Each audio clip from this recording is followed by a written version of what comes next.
पहले इस कॉलेज का कैंपस टूर देख लेते हैं, उसके बाद इस कॉलेज का रिव्यू करते हैं पूरा डिटेलिंग में।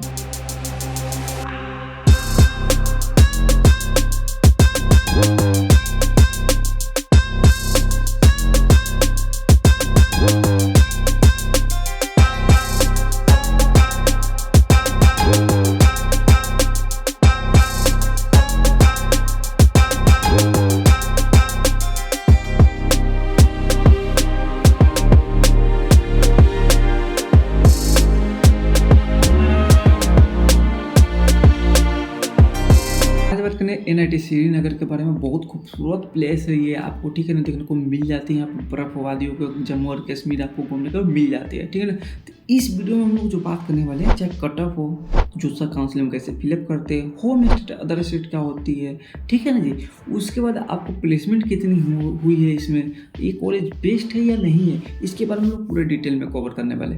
तो अभी तक आपने चैनल को नहीं किया हो, सबसे पहले कर लो, क्योंकि मैं इसी टाइप का वीडियो और नॉलेजेबल वीडियो लाते रहते। चलो फिर स्टार्ट करते हैं, ठीक है। तो हम लोग थोड़ा सा इसका नेशनल इंस्टीट्यूट ऑफ टेक्नोलॉजी के श्रीनगर में आपको इसका थोड़ा ओवरव्यू जान लेते हैं। जन्म तिथि से लेकर सारा चीज़ें। तो इसका जो जन्म हुई थी, जो कि बनी थी, स्टार्ट हुई थी 1960 में स्टार्ट हुई थी ये कॉलेज। समझो तो कितना पुराना कॉलेज है ये, ठीक है ना।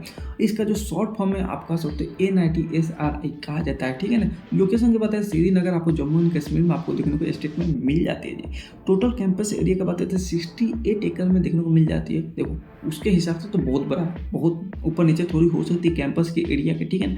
बट एक्यूरेट डाटा तो नहीं है, ठीक है ना। कॉन्वर्टिटी मतलब वहाँ पर कैसे पहुँच सकते हो, चाहे रेलवे स्टेशन चाहे एयरपोर्ट के। तो देख सकते हो रेलवे स्टेशन भी यहाँ पर बहुत आसानी 19 किलोमीटर पर देखने को मिल जाती है। वहीं पर आपको एयरपोर्ट भी आपको 19 किलोमीटर पर देखने को मिल जाती है। तो आने जाने में कोई तकलीफ नहीं होगी, ठीक है ना। रैंकिंग उतना मैटर नहीं करती है, बट हम लोग जान लेते हैं, ठीक है ना। उतने इंपॉर्टेंट नहीं है रैंकिंग, फिर भी हम लोग जान लेते हैं। जैसे कि वर्ल्ड में अगर देखा जाए, इंटरनेशनल में, ठीक है, तो वर्ल्ड यूनिवर्सिटी के रैंकिंग के हिसाब से 1200 पर गई थी। कैसे तो कहीं तक कहीं नाम होती है हम लोग का, ठीक है, यूनिवर्सिटी का।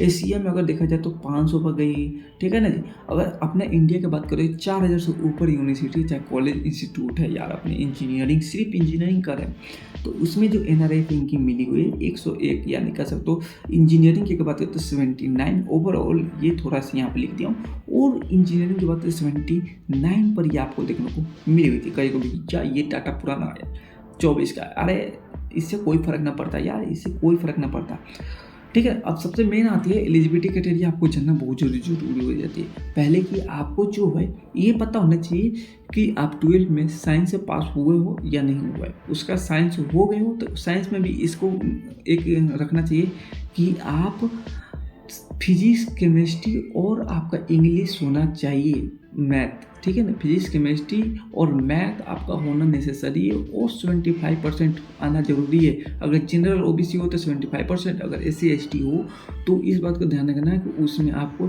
65% या PW हो तो 65% लगती है, ठीक है।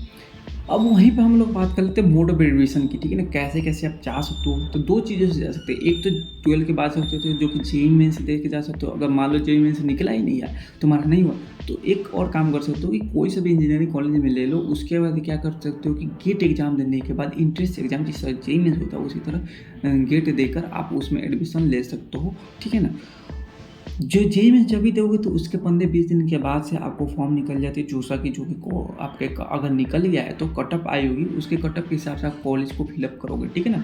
यहाँ पर कोर्स बहुत सारे यहाँ पर देखने को मिल जाती है, बट हम लोग सिर्फ बीटेक के बारे में बात करेंगे, ठीक है ना। बीटेक में कौन कौन से ब्रांचेज हो यहाँ पर अवेलेबल है, जो कि chemical engineer, civil engineer, computer science engineer, electronics engineer, electronic communication, information mechanical engineer, metal engineer, ठीक है ना। ये सारी चीज़ें देखने को मिल जाती है। देखो हो सकता है आगे ऊपर नीचे थोड़ी सी हो जाए और एक ब्रांच ऐड हो जाए, ठीक है। जब तक मैं बना रहा हूँ वीडियो, क्योंकि जमाने की कोई वो नहीं है यार, ठीक है ना। कभी भी टाइम बदल सकती है, ठीक है ना। होम स्टेट, अदर स्टेट, यहाँ पर दो चीज़ें बात होती है। तो होम स्टेट उससे कहा जाता है, मान लो कि आप बिहार से हो और आपने 12 दिया है क्या चीज़ में, दिल्ली में, तो आप दिल्ली के हो गए, ठीक है ना। वहाँ का आपको होम स्टेट माना जाए, नहीं सिर्फ कॉलेज के लिए माना जाएगा, ठीक है ना। कटअप आपको वहाँ के लिए अप्लाई होगा, बाकी सारी चीज़ें जो होगी वो आपको अपने स्टेट में होगी, ठीक है ना। समझ रहे हो, राशन वाशन जो मिलेगी अपने स्टेट में मिलेगी। यहाँ पर सिर्फ आप पढ़ाई के लिए ही एलिजिबल होगा, ठीक है। फीस स्ट्रक्चर की यहाँ पर बात करें तो यहाँ पर फीस स्ट्रक्चर में 3 डिवाइड में यहाँ पर बांटा गया है। पहला, आपको नॉलेज ही नहीं हो, ठीक है ना, स्कॉलरशिप के पता ही नहीं हो, तो मैं बात करूँगा स्कॉलरशिप क्या होती है, ठीक है ना। एक तो पहले कि आपको 5 लाख से ऊपर अगर पापा के एनुअल में कमाई है, मतलब साल के 5 लाख है, तो आपको ये फी देने पड़ेगी। देखो बीटेक 4 साल वैसे होती है, 4 साल में 8 सेमेस्टर होते हैं। अब 8 सेमेस्टर क्या होती है भैया, तो हाफ ईयरली एग्जाम आप जानते होगे, वैसे ही 1 साल में 2 एग्जाम होते हैं। तो आपको 4 साल के हिसाब से 8 एग्जाम आपको देखने को मिल जाती है। तो मैंने बात कर रहा था कि अगर आपके पापा के 1 लाख से 5 लाख के बीच में, तो ये फी देने पड़ेंगे। टोटल फी मतलब अगर देखा जाए तो 2 लाख के लगभग में देने पड़ेंगे। अगर आपको 5 लाख से ऊपर है पापा कमाते हैं साल के, तो 4 साल में आपको 5,30,000 रुपये के लगभग में देने पड़ेंगे। SC/ST हो तो 30,000 रुपये 30,000 रुपये में आपका ये पूरा समाप्त हो जाएगी। पर आपको ये भी तो पता होना चाहिए कि भाई ये स्कॉलरशिप अप्लाई कैसे करें, ये सारी चीज़ें भी पता होनी चाहिए। इसके बारे में मैं वीडियो बना दूंगा, ये टेंशन ना लिया करो तुम। अब वहीं पर बात कर लेते हैं हॉस्टल फी के। तो हॉस्टल फी में आप देख सकते हैं कि ये सारी चीज़ें टोटल आपको 61,000 रुपये के लगभग में 4 साल में आपको देखने को मिल जाती है। तो हॉस्टल फी यहाँ पर बहुत ज़्यादा कम लग रही है, ठीक है ना। अगर हम बना रहा हूँ वीडियो तो थोड़ा ऊपर नीचे डाटा हो सकती है, टेंशन मत लेना इस कारण, ठीक है। अब बात कर लेते हैं कटअप के बारे में, ठीक है ना। तो कटअप मैंने एक बताया था कि होम स्टेट अदर स्टेट वो बहुत ज़्यादा बेनिफिट करती है, ठीक है ना। तो होम स्टेट उससे कहा जाता है जिस स्टेट से आपने 12 दिया हुआ, मान लो आप बिहार चौपट आपने दिया है दिल्ली से, तो आप दिल्ली के होम स्टेट हो गए, ठीक है ना। इस बात को ध्यान रखना। तो बीटेक का है जो सिविल इंजीनियरिंग है, ठीक है ना, ओपनिंग जो है 75,000 से हुई थी और 1 लाख के ऊपर गई थी, पार गई थी, ठीक है ना। कंप्यूटर साइंस सबसे मेहनत थी तो 9,000 से गई थी और 31,000 तक आपको देखने को ये मिल गई थी। ये जनरल में मैं बात कर रहा हूँ। अगर ओबीसी से हो तो ये थोड़ी सी और डाउन चली जाती है, ठीक है ना जी, थोड़ी हाई चली जाती है, सॉरी, ठीक है ना। यहाँ पर 2023-2025 के मैंने पूरा डिटेल यहाँ पे ले दिया। तो स्कॉलरशिप मैंने बताया था आपको कि स्कॉलरशिप देख सकते हो कि कितना ज़्यादा लिस्ट है।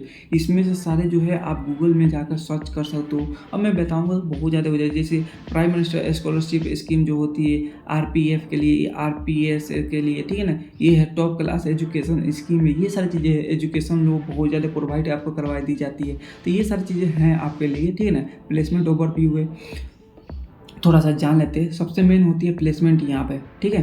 तो 39 जो आपका जो है 2 स्टूडेंट को ऑटो डेस्क से मिली हुई थी, पर एनम की बात कर रहा हूँ मैं, ठीक है ना। यहाँ पर ओवरव्यू थोड़ा देख लेना। अब हाईलाइटेड थोड़ा देख लेते हैं। जैसे कि कंप्यूटर साइंस की बात करें तो 2023 से देखो थोड़ी सी बढ़ी हुई है। तो यहाँ पर 25 चल रही है, 26 चल रही है, मैं जानता हूँ, बट यहाँ पर ज़्यादा उतनी की उतनी है भी है। इसी के लिए डाटा मैंने इतना पहले कहीं डाला हूँ, ठीक है ना। कंप्यूटर साइंस इंजीनियरिंग की बात करें तो आपको 36 लाख रुपए हाईएस्ट जो गई थी अभी, ठीक है ना। इन्फॉर्मेशन टेक्नोलॉजी की बात करते हैं 21 लाख रुपए हाईएस्ट गई हुई थी। इलेक्ट्रॉनिक कम्युनिकेशन की बात करते हैं 23 लाख गई थी। सिविल इंजीनियरिंग की बात करते तो 19 लाख गए थे। मैकेनिकल की बात करते 22 लाख रुपये पर एनएम की आपको मतलब साल के देखने को हाईएस्ट मिली हुई थी, ठीक है ना।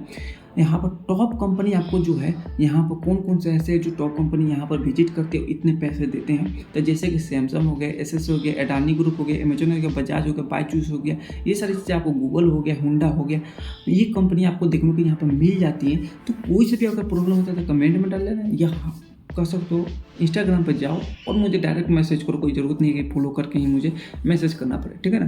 चलो फिर मेरे साथ बाय बाय।